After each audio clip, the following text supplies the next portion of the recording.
మనకి భగవంతుని యొక్క ఆరాధనా విధానం కాలంలో ఎలా జరగాలి అన్న విషయాన్ని ఋషులు నిర్దేశించి ఉంచారు.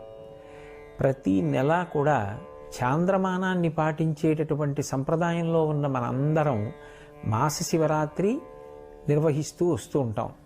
ఒక నెలలో చేసేటటువంటి శివరాత్రి మాస శివరాత్రి అయితే, ఒక సంవత్సరంలో చేసేటటువంటి శివరాత్రి మహాశివరాత్రి. ప్రతి నెల కూడా కృష్ణపక్షంలో అమావాస్య తిథికి ముందు వచ్చేటటువంటి చతుర్దశి రాత్రి అంటే అర్ధరాత్రి వరకు పరివ్యాప్తమైతే దాన్ని మాస శివరాత్రి అని పిలుస్తారు. అదే ఒక్క మాఘమాసం దగ్గరికి వచ్చేటప్పటికి మాఘమాసంలో వచ్చేటటువంటి అమావాస్య తిథికి ముందు ఉండేటటువంటి చతుర్దశి అర్ధరాత్రి పరివ్యాప్తమైతే దానిని మహాశివరాత్రి అని పిలుస్తారు. ఇవి రెండు రాత్రి సంబంధంగా ఉంటాయి. కారణమేమి అంటే, రాత్రి అన్న మాట చీకటికి సంకేతం, అందున అర్ధరాత్రి అన్న మాట కటిక చీకటికి సంకేతం. అందుకే మీరు కొంచెం జాగ్రత్తగా గమనిస్తే సనాతన ధర్మంలో ఉపాసన అంతా కూడా రాత్రి పేరుతోనే ఉంటుంది. దేవీ నవరాత్రులు, వసంత నవరాత్రులు, గణపతి నవరాత్రులు, మహాశివరాత్రి, లేకపోతే ఏది చెప్పండి రాత్రిపూట ఉపాసన అంటాం. కానీ నిజానికి రాత్రి చేసే ఉపాసన ఏముండదు, పగటిపూటే భగవంతుణ్ణి ఆరాధన చేస్తాం. మరి ఈ రాత్రి శబ్దం ఎందుకు చేరినట్టు అంటే, రాత్రి అన్న మాటకు అర్థం చీకటి. చీకటి అంటే ఏ వస్తువు ఏదో తెలియనటువంటి స్థితి, అస్పష్టంగా ఉంటుంది. దొంగ ఏదో తెలియదు, దొంగ ఏదో తెలియదు. ఏది సత్యమో తెలియనప్పుడు భయము ఉత్పన్నమవుతుంది. భయము మృత్యువునకు పర్యాయపదం. ఎక్కడ భయం ఉందో అక్కడ మృత్యు ఉంటుంది. భయాతీతమైనటువంటి స్థితికి ఎప్పుడు ఎదుగుతాడో అప్పుడే మృత్యువుని దాటిపోయాడు, అమృతత్వాన్ని పొందాడు అని గుర్తు. ఎప్పుడు భయం పోతుంది అంటే, రెండవ వస్తువు లేదు అని తెలుసుకుంటే భయం పోతుంది. నేను కాక ఇంకొకటి ఉందనుకోండి, అది నన్ను ఏమైనా చేస్తుందేమోనన్న భయం ఎప్పుడూ ఉంటుంది. ఇవాళ బాగుంది కానీ ఏమో రేపు ఏం చేస్తుందో అని. కానీ ఉన్నది నేను ఒక్కటే, అసలు రెండవది లేదు అన్ననాడు భయపడడానికి అవకాశం ఏముంది? అది ఆ జ్ఞానముగా ఎరుకలోనికి రావాలి, అనుభవంగా రావాలి. దాన్ని అద్వైతానుభూతి అంటారు. రాత్రి అన్న మాట ఉపాసనలో అర్థమేమి అంటే, అజ్ఞానం పోయి జ్ఞానం కలగడం. అందుకే సంవత్సరం మొత్తం మీద అర్ధరాత్రి వేళ భగవంతుని యొక్క స్వరూపములు ఆవిర్భవించేటటువంటి తిథులు ప్రధానంగా రెండు వస్తాయి.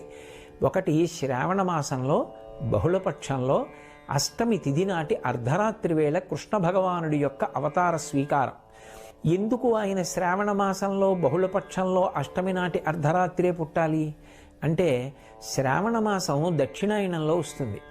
దక్షిణాయనం దేవతలకందరికీ కూడా రాత్రి. అలాగే బహుళపక్షం పితృదేవతలకందరికీ రాత్రి. శ్రావణమాసం నల్లటి మబ్బులతో ఉంటుంది కాబట్టి ప్రకృతి పరంగా రాత్రి. అర్ధరాత్రి కాబట్టి అందరికీ రాత్రి, మనుష్య ప్రపంచానికి. ఇంతమందికి రాత్రి, ప్రత్యేకించి అర్ధరాత్రి. ఆ అజ్ఞానావస్థలో సమస్త లోకములు ఉన్నప్పుడు ప్రస్థానత్రయంలో ఒకటైనటువంటి భగవద్గీతని తాను జగద్గురువై అందించి జ్ఞానబోధ చెయ్యడానికి వెలుగుల ముద్దగా ఆయన జగద్గురువుగా అర్ధరాత్రి వేళ ఆవిర్భవించాడు. అక్కడ నుంచి మళ్ళీ ఖచ్చితంగా 6 నెలలు లెక్క పెట్టండి. శ్రావణమాసం బహుళపక్షంలో కృష్ణాష్టమి వస్తుంది. శ్రావణమాసం తర్వాత శ్రావణము, భాద్రపదము, ఆశ్వీజము, కార్తీకము, మార్గశీర్షము, పుష్యము, మాఘము, 6 నెలలు. మళ్ళీ 6 నెలలు వచ్చేటప్పటికీ బహుళపక్షంలో అమావాస్య తిథికి ఉండేటటువంటి చతుర్దశి అర్ధరాత్రి వేళ లింగోద్భవం అవుతుంది, జ్యోతిర్లింగం పుడుతుంది. ఈ జ్యోతిర్లింగం పుట్టినటువంటి కాలాన్ని మహాశివరాత్రి అని పిలుస్తారు. జాగ్రత్తగా పరిశీలనం చేస్తే శ్రావణ మాసంలో వచ్చిన కృష్ణాష్టమి నాడు కరచరణాదులతో వచ్చాడు. 6 నెలల తర్వాత కరచరణాదులు లేవు, కానీ రూపం లేకుండా మాత్రం లేదు, లింగ రూపం ఉంది. అందుకే అరూపరూపి అంటారు. రూపం ఉందా? ఓ రూపం ఉంది. కాళ్ళు చేతులు ఉన్నాయా? లేవు. కాబట్టి అరూపరూపి లింగస్వరూపం. 6 నెలల తర్వాత శ్రావణ మాసం నుంచి లెక్క పెట్టినప్పుడు ఈ మాఘమాసంలో బహుళపక్షంలో చతుర్దశి అర్ధరాత్రి పరివ్యాప్తమై ఉండగా మహాశివరాత్రి నాడు ఈ లింగోద్భవం అయింది. అది జ్యోతిర్లింగం. దాని గురించి వేదం అంది, ఆ పాతాళ నభస్థలాంత భువన బ్రహ్మాండమా విస్ఫురత్ జ్యోతిస్ఫాటిక లింగమౌళి విలసత్పూర్ణేందువంతామృతై అస్తోకాప్లుతమేకమీశమనిశం రుద్రానువాకాన్ జపం ధ్యాయేత్ ఈప్సిత సిద్ధయే ధ్రువపదం విప్రోభిషించేచ్చివం అంది. ఈ జ్యోతిర్లింగం పాతాళం కన్నా అడుక్కి, అంతరిక్షం కన్నా పైకి పరివ్యాప్తమైంది. దాని యొక్క అడుగు తెలుసుకోవడం కుదరదు, దాని పైన తెలుసుకోవడం కుదరదు. అది అంతటా నిండిపోయింది. అది జ్యోతిస్వరూపంగా వచ్చింది. మనం జ్యోతిర్లింగాలు అంటాం. అక్కడికి వెడితే దీపం ఏం కనపడదు. కానీ మరి ఆ లింగం జ్యోతిర్లింగం అంటే అర్ధరాత్రి వేళ పుట్టింది కాబట్టి చీకటిని పోగొడుతుంది. మనకి బాగా మీరు పరిశీలించి చూస్తే బాగా చీకటిగా ఉన్నప్పుడు ఏ వస్తువు తెలియదు. కానీ దూరంగానైనా సరే ఒక దీపం వెలుగుతోందనుకోండి, కన్ను వెంటనే ఆ దీపం వైపుకి ఆకర్షితమవుతుంది. అలాగే మనందరం అజ్ఞానం అనేటటువంటి చీకటిలో ఉండగా మనందరికీ కూడా జ్ఞానజ్యోతిని అందించడానికి ఆ జ్యోతి స్ఫాటికలింగమౌళి విలసత్పూర్ణేందు వాంతామృతై ఆ పాతాళ నభస్థలాంత భువన బ్రహ్మాండమావిస్ఫురత్, పాతాళం నుంచి బ్రహ్మాండం వరకు పెరిగిపోయినటువంటి జ్యోతిర్లింగం ఏర్పడింది. ఈ జ్యోతిర్లింగం అజ్ఞాన దాహకత్వం చేస్తుంది. అందుకే మహాశివరాత్రి నాడు నిర్వహించేవి ఏవి అంటే ప్రధానంగా రెండిటిని చేస్తారు.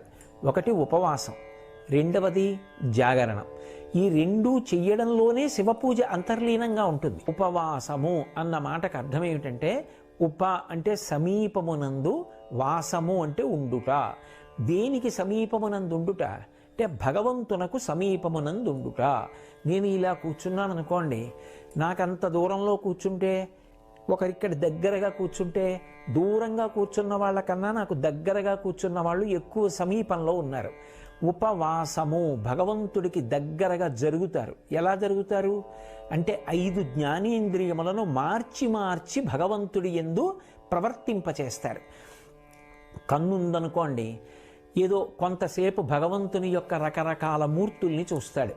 ఏదో కాసేపు దక్షిణామూర్తి స్వరూపాన్ని చూసి కళ్ళు మూసుకుని ధ్యానం చేస్తాడు. కాసేపు ఊర్ధ్వతాండవమూర్తిని చూస్తాడు. కాసేపు మహానుభావుడు నటరాజస్వామిని చూస్తాడు. కాసేపు లింగస్వరూపాన్ని చూస్తాడు. కంటితో మార్చి మార్చి మార్చి మార్చి భగవంతుని యొక్క రూపములను చూసి సంతోషిస్తాడు. కన్ను చూస్తుంటే మనసు కంటిని ఆధారం చేసుకుని ఆ భగవత్ స్వరూపానికి దగ్గరగా జరిగి కూర్చుంటుంది. కానీ ఒక ఇంద్రియాన్ని అదే పనిగా వాడితే మనసు విసిగిపోతుంది. ఎంతసేపు చూస్తాం అనిపిస్తుంది. అప్పుడు కంటిని వాడడం పక్కన పెట్టి చెవిని వాడతాడు. కాసేపు భజన వింటాడు, కాసేపు స్తోత్రం వింటాడు, కాసేపు ఏదో పురాణ ప్రవచనం వింటాడు. కొంతసేపటికి చెవిని వాడగా వాడగా మనసు బడలిపోతుంది. అప్పుడు నాలుకని వాడతాడు. నాలుకని వాడడం అంటే తినడం కోసమని కాదు. ఏదో శ్రీరామ నీనామం ఎంత రుచిరా, ఎంత రుచి, ఎంత రుచి, ఎంత రుచిరా అన్నట్టుగా భగవంతుని యొక్క నామాన్ని పలుకుతాడు. ఆ శంకరుని మీద ఉండేటటువంటి స్తోత్రములను చదువుతాడు. కాసేపు భజన చేస్తాడు.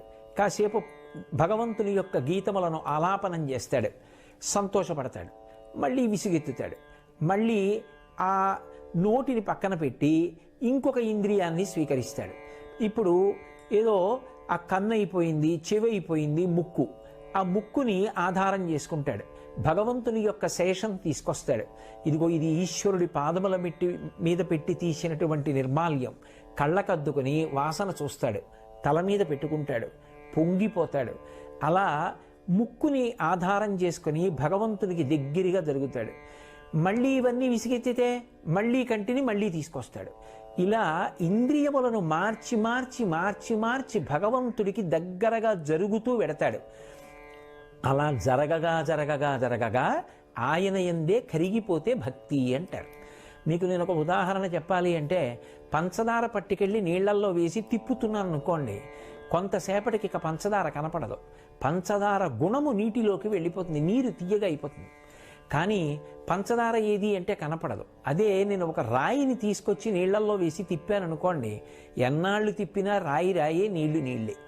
అలా కరగకుండా దగ్గరకి వెళ్ళే స్థితికి కామము అంటారు.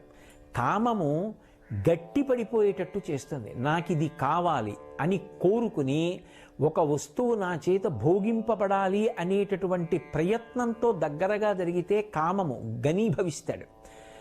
నాకు ఏ కోరిక లేదు, ఆయన యొక్క గుణములను అనుభవిస్తూ సంతోషపడిపోతాననుకుంటూ జరిగిన వాడు కరిగిపోతాడు. కాబట్టి భక్తిలో ఐక్యమైపోయేటటువంటి గుణం ఉంటుంది, కామమునందు ఘనీభవించేటటువంటి లక్షణం ఉంటుంది. కాబట్టి ఇంద్రియములను మార్చి మార్చి ఉపవాసం చేస్తే భగవంతుని యందే ఐక్యమైపోతాడు. ఇందులో విశేషమేమి అంటే ఉపవాసము అంటే ఏమీ తినకుండా ఉండుట అని పక్కన ఒక నియమం చెప్తారు. ఏమీ తినకుండా ఉండుట అన్న మాటకు అర్థం అసలు నోట్లోకి ఏమీ తీసుకోకుండా, కడుపులోకి ఏ పదార్థం చేర్చకుండా అని అర్థం చెప్పకూడదు, అది అశనము అవుతుంది. కానీ అలా అన్నారు కదా అని ఆ రోజు కూడా ప్రతిరోజు తిన్నట్టుగా తినకూడదు. ఎందుచేత అంటే ఇంద్రియములకు కడుపుకి ఒక గొప్ప సంబంధం ఉంటుంది. నేను కడుపు నిండా తినేసాను అనుకోండి, వెంటనే కనురెప్ప పడిపోతుంది, నిద్ర వస్తుంది.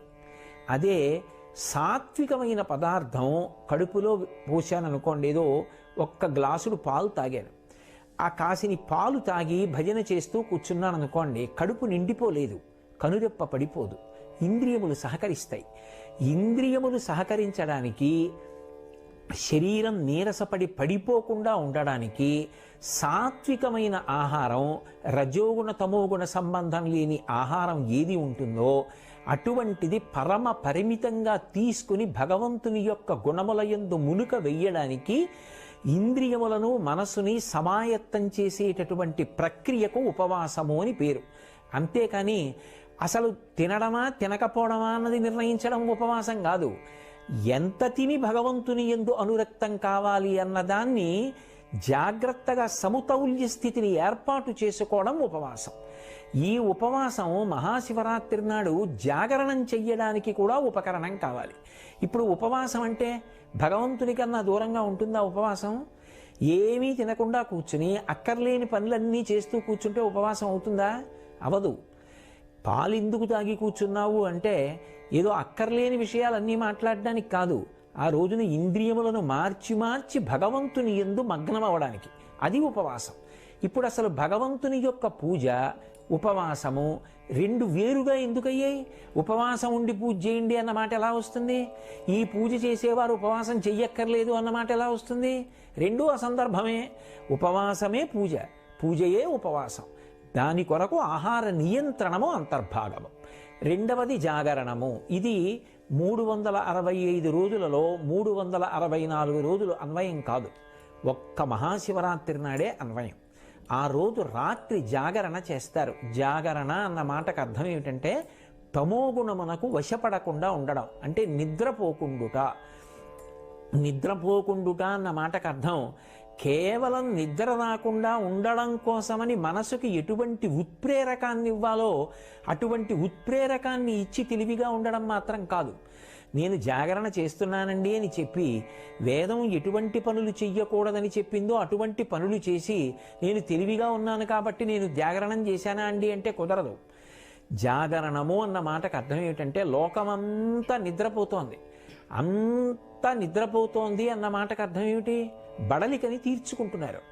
అందరూ బాహ్య ప్రపంచంతో కానీ ఆత్మతో కానీ ఎరుకలేనటువంటి స్థితిలో పడి ఉండగా యోగి ఒక్కడు మాత్రం ఆత్మవిచారణ చేస్తూ ఉంటాడు. దానికి జాగరణం అని పేరు. భగవద్గీతలో చెప్పినట్టుగా యస్యాత్ జాగర్తి సంయమీ అంటారు. సంయమీ అంటే ఎప్పుడూ అంతర్ముఖత్వాన్ని పొందినవాడు లోకమంతా నిద్రపోతున్న వేళ తాను తెలివిగా ఉన్నాడు అని గుర్తు. అంటే తాను అజ్ఞానమునకు వశపడలేదు. అంటే ఆ రాత్రి తెలివిగా ఉండుట అన్న మాటకు అర్థం ఏమిటంటే ఏ చీకటి ఉన్న వస్తువు తెలియకుండా చేసిందో ఆ చీకటిలో తడువుకోకుండా చీకటిని పోగొట్టుకోవడానికి దీపము సహాయంగా తెచ్చుకొనుట. ఆ భగవంతుడి జ్ఞానము కలగాలి అంటే, ఆత్మ అనేటటువంటిది తెలియబడాలి అంటే పుస్తకాలు చదువుకుంటే తెలియదు, భగవద్ అనుగ్రహం చేత ఎరుకలోకి వస్తుంది. నేను ఆత్మ అన్నది అనుభూతిలోకి వస్తుంది. దానికి ఈశ్వరానుగ్రహం కావాలి. ఈశ్వరానుగ్రహం దేనివల్ల కలుగుతుంది? భక్తి చేత కలుగుతుంది. దీనికి ప్రమాణాన్ని అన్వయం చేసుకోవడానికి ఆ రోజు రాత్రంతా కూడా భజనలు చేసి, అభిషేకాలు చేసి, పూజలు చేసి, మార్చి మార్చి ఇంద్రియాల్ని, కర్మేంద్రియాల్ని భగవత్ కైంకర్యంలో ఉపయోగించి అసలు నిద్రరాని స్థితిలో నిలబడతాడు. బలవంతంగా నిద్రని నిగ్రహించడం కాదు. తెల్లవారిపోయిందే అన్నంతగా భగవత్ సేవలో గడిచిపోవాలి. ఇప్పుడు అలా గడిచిపోయిందనుకోండి, దానిని జాగరణ అంటారు. అదే ఈశ్వరానుగ్రహానికి కారణమై జ్ఞానము ఏర్పడి నేను ఆత్మ అన్న అనుభవం అద్వైతానుభూతి యందు నిలబడడానికి కారణమవుతుంది. అప్పుడు అర్ధరాత్రి వేళ జ్యోతిర్లింగం ఆవిర్భవించింది అని అన్వయం. ఆ జ్యోతిర్లింగం వస్తే చీకట్లన్నీ కూడా పోయి, కాబట్టి జన్మానికొక్క శివరాత్రి అన్నారు. ఏ జన్మ అయినా సరే తరించడానికే కదా. అయినప్పుడు జన్మంలో ఏదో ఒక్క శివరాత్రి అయినా మహాశివరాత్రిని చేయకపోతే ఎలా తరిస్తావు? అసలు మహాశివరాత్రి నాడు ఉపవాసం చెయ్యండి, మహాశివరాత్రి నాడు జాగరణ చెయ్యండి. ఈ రెండు మాటలకి అర్థం అది. ఇప్పుడు ఈ రెండూ చేసేటప్పుడు ఎవరికి ఎంత శక్తి ఉన్నదో అంత శక్తితోనే భక్తి ముడిపడుతుంది. నేను మీతో ఒక ఉదాహరణ చెప్పాలి అంటే, ఒక మధుమేహ వ్యాధిగ్రస్తుడు ఉన్నాడు. ఆయనకి కడుపులో ఏదో ఒక పదార్థం వేయకపోతే శరీరం పడిపోతుంది. ఇప్పుడు భగవంతుడు ఆయన ఏదైనా కాస్త సాత్వికమైన పదార్థమో ఓ పండు మొక్కో తిన్నాడనుకోండి, ఆయన ఉపవాసం భంగం అయిపోయిందండి, కాబట్టి ఆయనకి ఏ పుణ్యం రాదండి, ఆయన శివరాత్రి చెయ్యలేదండి అని నిర్ధారించకూడదు. ఆయన శరీరం నిలబడడానికి ఆయనకి అప్పుడు పండు ముక్క అవసరమైంది, ఆయన తిన్నాడు, దోషంలోకి రాదు. కానీ అవసరం లేకపోయినా కడుపు నిండా తినేస్తే దోషం. శరీరం నిలబెట్టుకోవడానికి ఎంత తినాలో అంత తినాలి. కాబట్టి అది ఎవరికి ఎంతవరకు అవసరమో అంతవరకు ఎవరి విచక్షణని బట్టి వాళ్ళు తీసుకుని భగవంతుని యొక్క గుణముల యందు మునుక వేసి ఈశ్వరుని యొక్క అనుగ్రహాన్ని ప్రోధి చేసుకోవడానికి కాలమునందు అత్యంత ఆనుకూల్యత పొందినటువంటి స్థితి కనుక మహాశివరాత్రి పరమ పుణ్యప్రదమైన కాలం. ఒక్కొక్క కాలమునందు ఒక్కొక్క రకంగా ఈశ్వరానుగ్రహం వెదజల్లబడుతూ ఉంటుంది. మహాశివరాత్రి నాడు చేసేటటువంటి ఉపాసన కొన్ని కోట్ల జన్మలకి సరిపడగలిగినంత అనుగ్రహాన్ని ఈశ్వరుడు వెదజల్లేటటువంటి కాలం. ఏదో రైతు వర్షం పడేటటువంటి కాలమునందు విత్తనం వేసినట్టుగా ఉపాసనకి కూడా దేశకాలములు కలిసి రావాలి. ఉపాసనలో మహాశివరాత్రి కాలము పరిపూర్ణమైనటువంటి శివానుగ్రహాన్ని పొంది ఉండేటటువంటి కాలం. ఏమి మధ్యాహ్నం 3 గంటలకు ఎందుకు పూజ చేయరు? తెల్లవారుజామున బ్రాహ్మీ ముహూర్తంలో ఎందుకు పూజ చేస్తాం? బ్రాహ్మీ ముహూర్త సమయంలో అమ్మవారి యొక్క అనుగ్రహ తరంగములు వాతావరణం అంతా నిండి ఉంటాయి. ఆ సమయంలో ధ్యానం చేసినా పూజ చేసినా మనసు సాత్వికంగా నిలబడుతుంది. అందుకని తెల్లవారుజాము కాలం పూజకి నిర్దేశింపబడింది.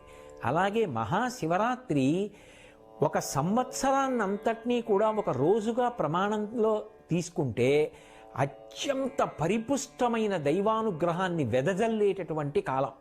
అంత గొప్ప కాలం కాబట్టి ఆ కాలాన్ని దుర్వినియోగం చేసుకోకుండా ఎవరు శివానుగ్రహం పొందడానికి ప్రయత్నిస్తారో వాళ్ళందరూ కూడా ఈశ్వర కృపకు పాత్రులవుతారు. ఎవరెవరి శక్తిని అనుసరించి ఏం చేస్తారో దాన్ని ఈశ్వరుడు పూర్ణత్వాన్నిచ్చి అనుగ్రహించేటటువంటి కాలం. లోపల ఉండవలసినది ఆ భక్తి. ఆయన ఈ లోకాన్ని నడుపుతున్నాడు. రాత్రింబవళ్ళ ఆయన వల్ల ఏర్పడుతున్నాయి. ఈ భూమి ఆయన వల్ల తిరుగుతోంది. ఋతుచక్రం ఆయన వల్ల తిరుగుతోంది. ఇన్ని ప్రాణులు ఆయన అనుగ్రహంతో పుడుతున్నాయి. ఇన్ని ప్రాణుల్ని మళ్ళీ ఆయనే భూమిలో కలుపుతున్నాడు. ఇన్ని పంటలు ఆయన వల్ల పండుతున్నాయి. ఇన్ని నీళ్లు ఆయన వల్ల వస్తున్నాయి. అది తెలిసి బ్రతకడం భక్తి.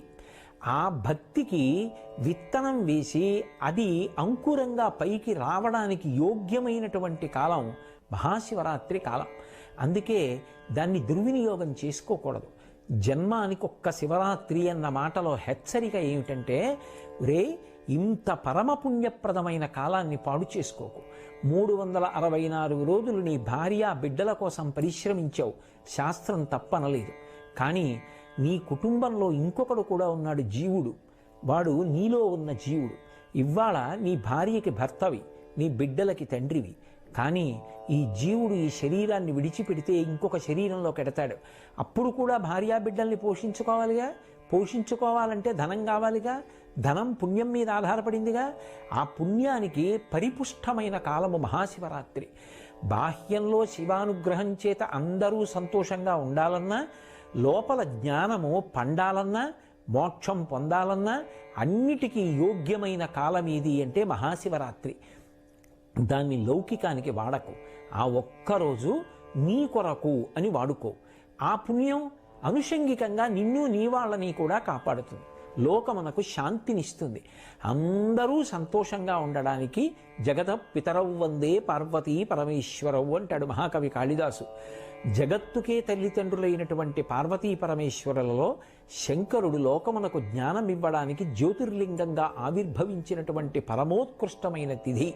అందరం భక్తి ప్రపత్తులతో శివారాధన చేసి బాహ్యమునందు అందరం సుభిక్షంగా ఉండి ఆంతరమునందు జ్ఞానకటాక్షాన్ని పొంది పరమశివానుగ్రహం చేత అందరం ప్రశాంతంగా హాయిగా సంతోషంగా ఉండేటటువంటి కాలం ఏర్పడాలని అందరి పనుపున నేను ఆ పార్వతీ పరమేశ్వరుల పాదార విందములకు సాంజలిబంధకంగా నమస్కరిస్తూ ఈ మహాశివరాత్రి అందరికీ కూడా పరమయోగ్యమైన కాలం అయ్యేటట్టుదిగా చెయ్యమని వేరొక్కసారి శంకరుణ్ణి ప్రార్థన చేస్తూ